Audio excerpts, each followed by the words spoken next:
Welcome back to the Hard Truth Distilling Company studios.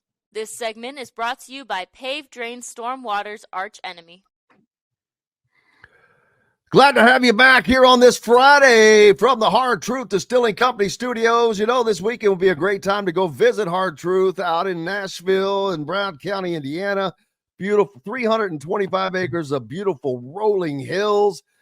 Full service restaurant. You can get distillery tours. You can have ATV tours. Enjoy the football games that are going to be going on, which there will be lots, including Indiana, Michigan State, looking to go 9-0 on the year with the return of starting quarterback Curtis Rourke. Also, some other big time games. And where do you want to start at, Jeff Rope? I don't see why we should start anywhere else other than the game going on in the Woodshed on Saturday.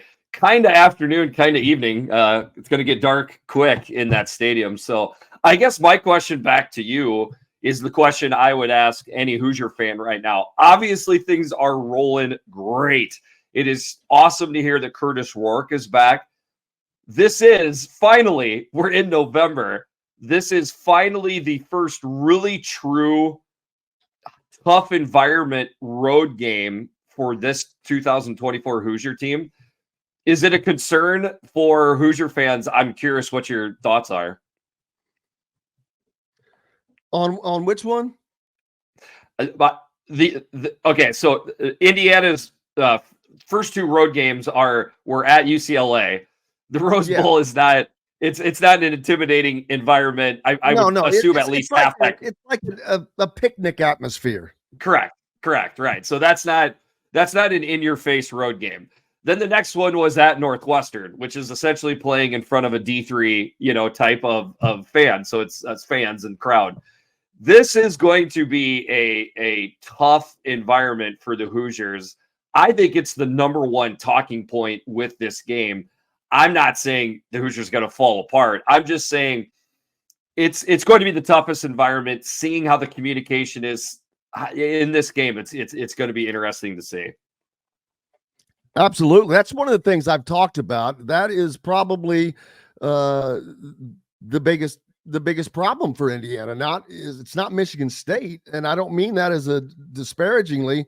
It will be the 80,000 people in the stadium that is going to try to make life as rough as possible for Indiana, because they have not played in front of, not only has this team not played in front of an environment like this, most of the players on the team have never played in front of an environment like this because of so many transfers, and they're all mid-major transfers who never saw a crowd like this. And so unless they have been with Indiana, or the few that came over from some of the other P4 programs, it's a different environment.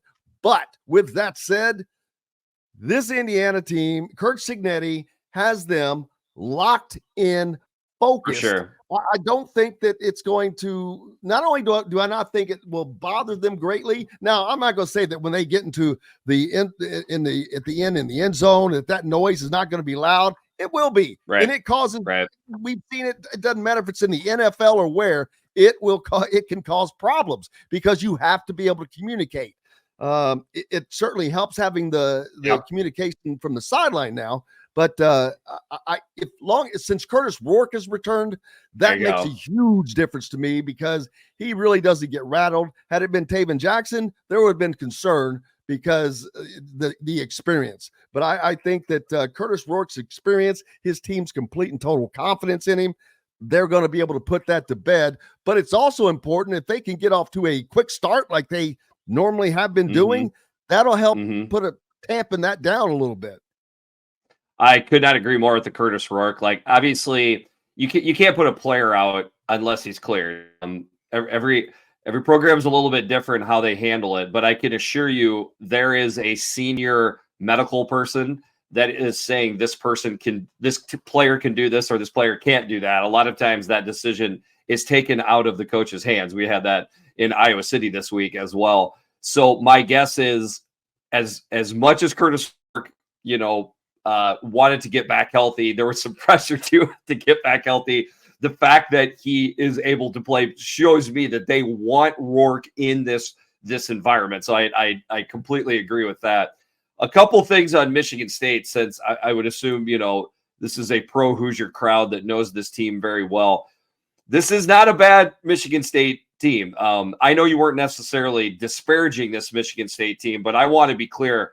This is a well-coached team. Jonathan Smith is an excellent coach. He has gone, he has had big game coaching moments like this, going against, big time teams within his own conference when he was, in the Pac-12. So he'll have his guys prepared.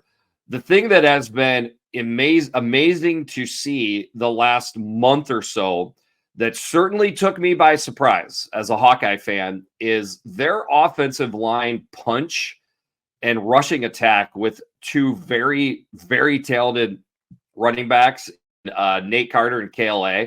They are good. I mean, they are elusive dudes. I am going to be looking at that very early in this game because that Hoosier front seven has been really good stopping the run, but that Michigan State crazy. Really. But I got to say, the Iowa front seven and Michigan front seven have been pretty good at stopping the run too. And Michigan State still had success doing it. So that is going to be very interesting, is how much Jonathan Smith and the staff leans on the rushing attack early in the game, and then how much success they have or don't have against that Hoosier defense. I think the plan is to run the ball as much as they can. And then when it's time, that's when their quarterback, Aiden Childs, we have dubbed him Captain Chaos on the Eyes on Big podcast.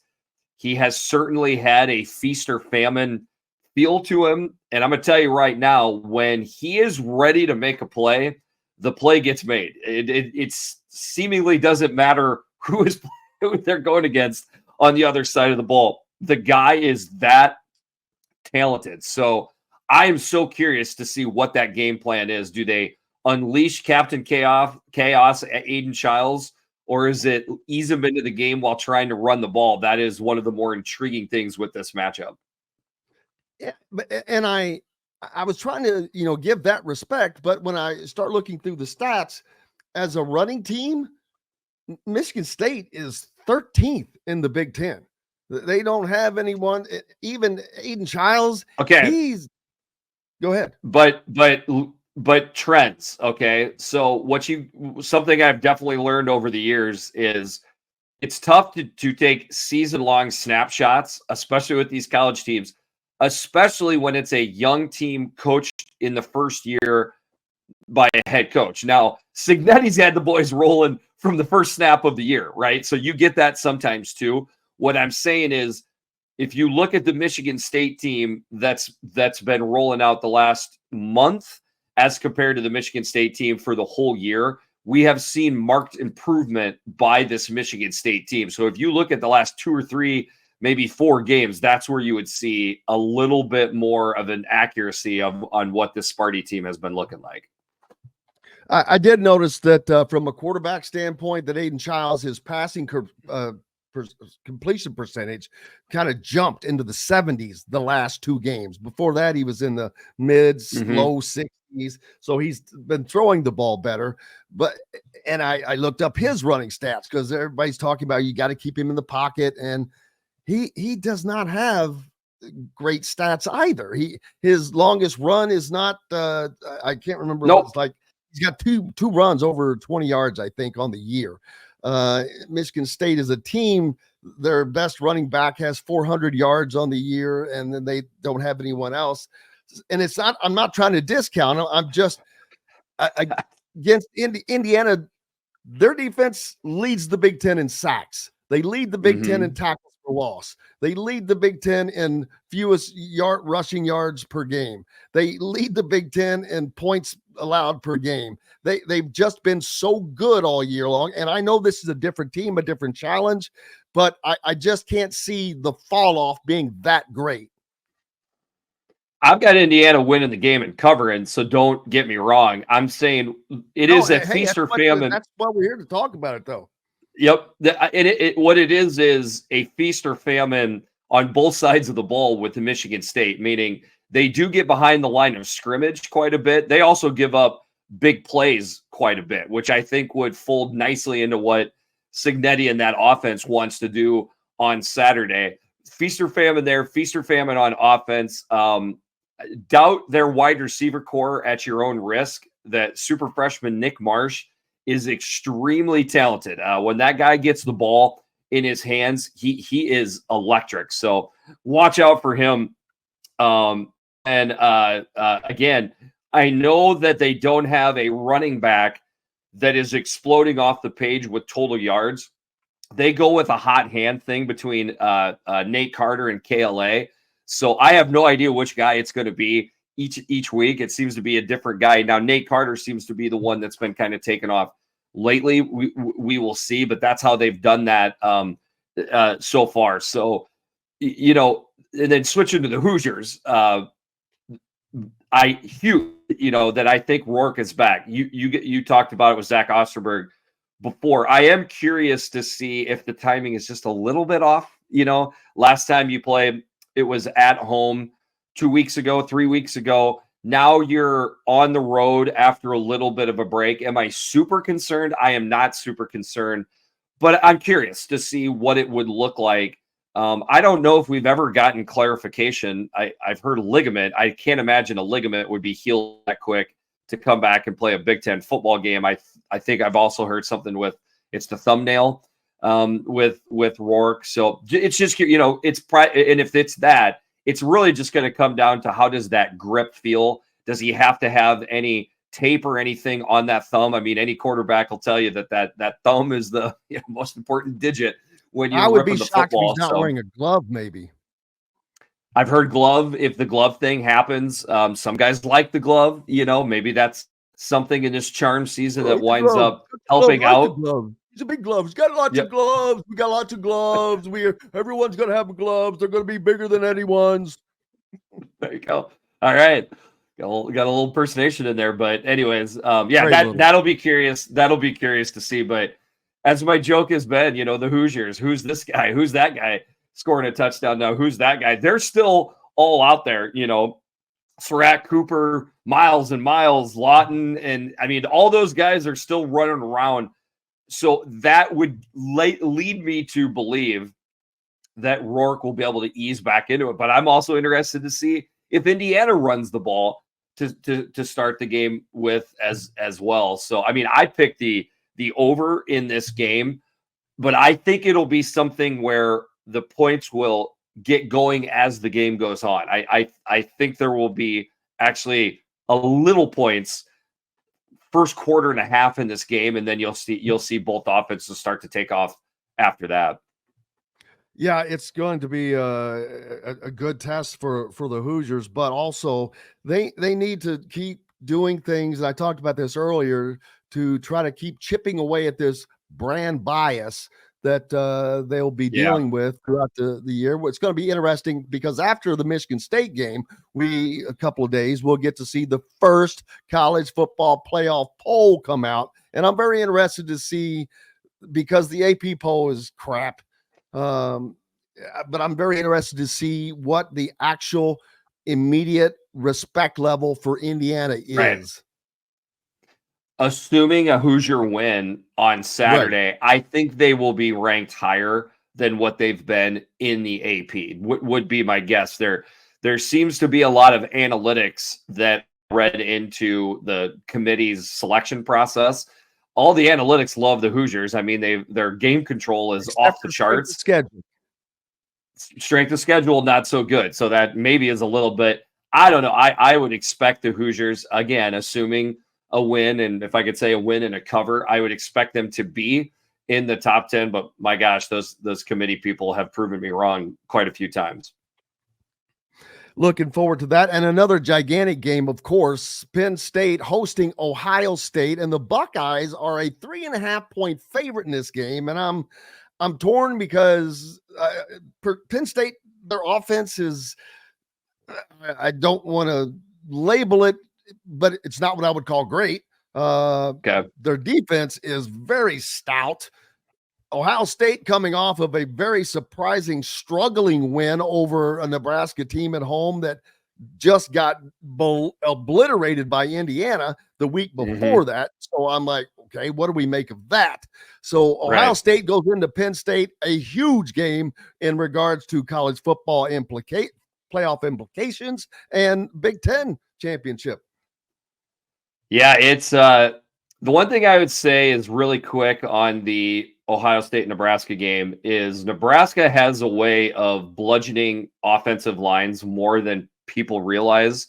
Certainly didn't happen versus Indiana, but with Ohio State now to Penn State, can Penn State, we are just assuming that Penn State's defensive line is going to be as bad or better, more success against this Ohio State offensive line, because heck, we just saw that in Nebraska.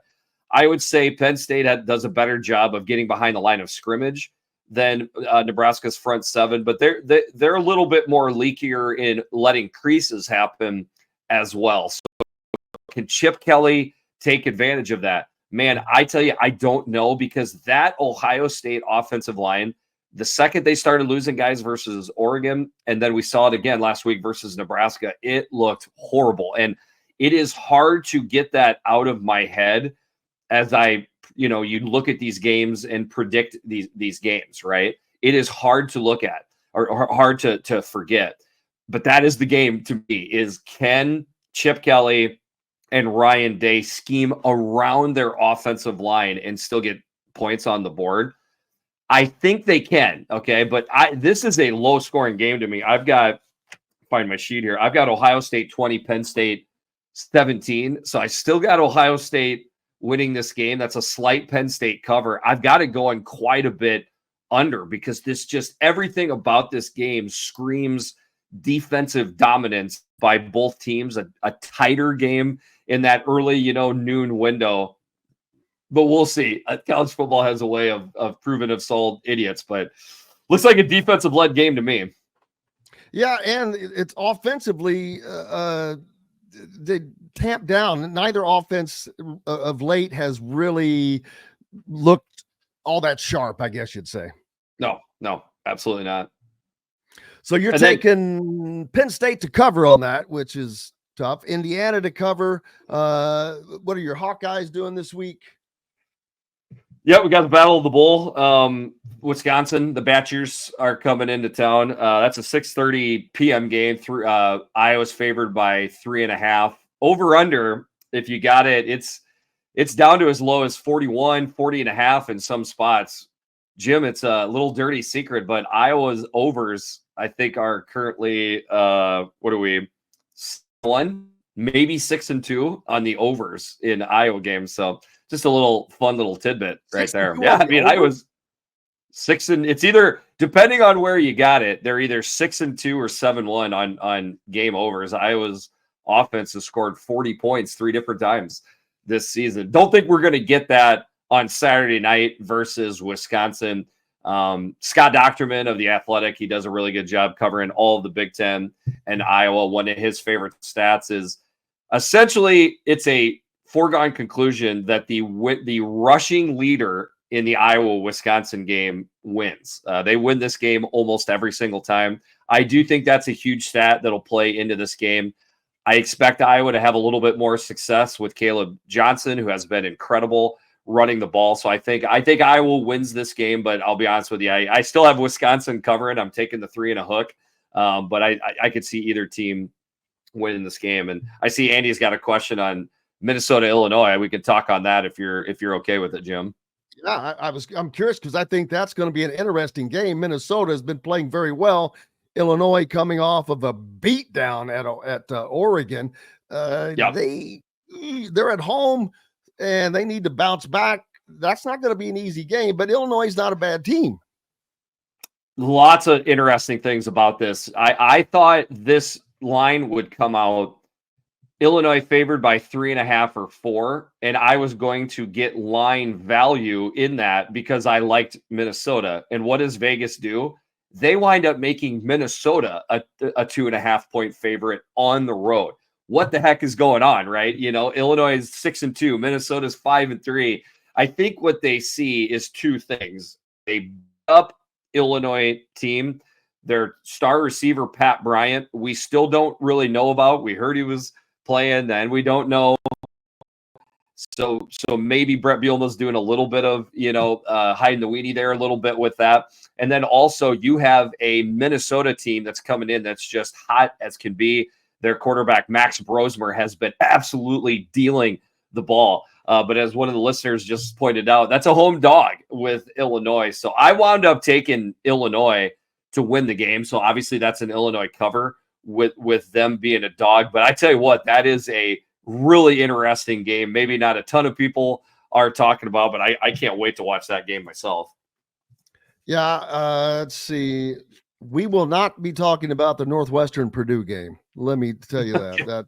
Hey, can I say this? Can I say this? I like the under. Purdue's last opportunity to get a win. I think so. And 47.5 points this game opened up at. I don't see these offenses putting up that many points. So the under in that game was actually my lock of the week. Yeah, crazy. UCLA, Nebraska. Nebraska is surprisingly only a 6.5 favorite at home. How do they not cover that? UCLA has been playing tougher lately, and Nebraska, their offense does not look explosive very often. Really talented quarterback, Dylan Raiola. He has looked extremely human and young lately. I think that all kind of plays into it. UCLA is coming off an idle week, traveling into Nebraska. So I would say those are the major factors on why that line is down that kind of low. USC goes to Washington. Interesting game. USC desperately needing a win. Lincoln Riley desperately needing a win. Washington coming off of a loss, but they are in the Puget Sound. Yeah, nothing screams Big Ten football like the USC Trojans playing at the Washington Huskies. So I tell you what, the USC fans that I've gotten to know, still getting to know some of these left coast teams, but they are not happy with Lincoln Riley. They were boastful about Lincoln Riley back in August, earlier in the year, when they went and got that neutral site field win versus LSU. But yikes, the bloom is officially off the rose for how Trojan fans feel. And then you got Washington fans. I still don't understand this, but they really did think they were just going to roll into the Big Ten with that all-new roster and just go 9-3, 10-2. I think they've come to find out that doing that with a brand new O-line, D-line on both sides of the ball has been tough. So they want the win too. I've got Washington getting this win. The road teams, as my podcast partner Jordan Eggleston pointed out on our last podcast, in that middle tier of the Big Ten, which is basically teams 5 through about 12 or 13, the road teams have been god awful. So this is a USC team going up north, to take on Washington. I like Washington to win that game. I don't know what your thoughts were after playing Washington last week, but when they're not making mistakes, they've got a lot of punch. Yeah, I was torn on that one, to be honest with you. I think I took USC in the first half. Because they seem to get out in front and then give up the ghost. But the last game, Iowa at UCLA, like you mentioned, UCLA has been playing a little better as well, but not well enough. Yeah. Or is that next week? Iowa at UCLA is next Friday. I guess the only one. Never mind. I'm sorry. Yeah. They have the time listed already. That kind of threw me off. But going to be a great week. Looking forward to it. Yep, absolutely. Jeffrey the Greek, brought to you by Pave Drain Heated Systems. Go to pavedrain.com. Thank you as much as always, brother. Appreciate you so much. Thank you. Enjoy the weekend. Enjoy your weekend, bro.